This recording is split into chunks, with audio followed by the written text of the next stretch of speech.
Updates. Jammu Kashmir Ramban నుంచి ఇది పరిస్థితి. కిలోమీటర్ల మేర అక్కడ ప్రైవేట్ వెహికల్స్ ఆగిపోయి ఉన్నాయి. మొత్తం హిల్ ఏరియా. ఓ రకంగా చెప్పాలంటే జమ్మూ కాశ్మీర్ నౌషరీలో హెవీ షెల్లింగ్ జరుగుతోంది. పాకిస్తాన్ కాల్పులు తీవ్రతరం చేసింది. దీంతో ఎల్ఓసి వద్ద హైటెన్షన్ వాతావరణం కనబడుతోంది. పాక్ దాడులకు కౌంటర్ ఇస్తోంది. ఇటు భారత ఆర్మీ కూడా ఎక్కడికక్కడ ఒక హైటెన్షన్ వాతావరణం అయితే కనిపిస్తోంది. మరోవైపు నుంచి పాకిస్తాన్ విదేశాంగ మంత్రి కీలక ప్రకటన కూడా చేశారు. దాడులు ఆపితే ఈ హైటెన్షన్ వాతావరణాన్ని తగ్గించేందుకు, ఈ ఉద్రిక్తతలు తగ్గించేందుకు మాట్లాడుకుందామన్నట్టుగా కూడా సిగ్నల్స్ వస్తున్నాయి. అయితే గగనతలంలో అయితే టర్కీ డ్రోన్లను భారత్ ధీటుగా ధ్వంసం చేస్తోంది. టర్కీ కాన్సులేట్ జనరల్ వద్ద కూడా ఆందోళనలు జరిగే అవకాశం ఉన్నందున పోలీసులు భారీ బందోబస్తును ఏర్పాటు చేశారు.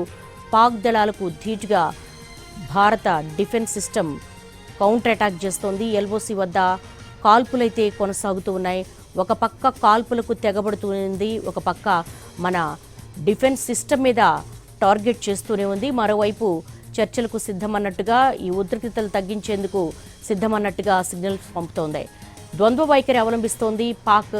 ఓ రకంగా చూస్తే కనుక ఇటు జమ్మూ కాశ్మీర్ నౌషోరీ, అలాగే పూంచ్ సెక్టార్, సాంబా సెక్టార్, అలాగే రాజస్థాన్ జైసల్మేర్ ఏవైతే నియంత్రణ రేఖకు ఆనుకొని ఉన్నటువంటి జిల్లాలు కావచ్చు, రాష్ట్రాలు కావచ్చు, ఇవన్నీ కూడా ఒక హై టెన్షన్ వాతావరణం కనపడుతుంది.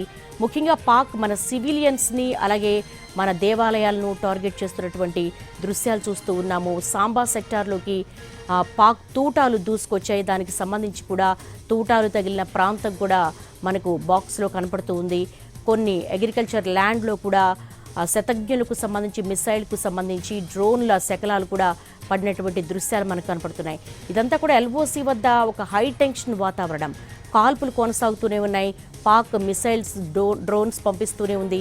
దానికి భారత్ ధీటుగా సమాధానం ఇస్తూనే ఉంది. గత 3 రోజులుగా కూడా పాక్ కవ్వింపు చర్యలకు దిగుతూనే ఉంది. దాన్ని కౌంటర్ అటాక్ చేస్తోంది భారత్.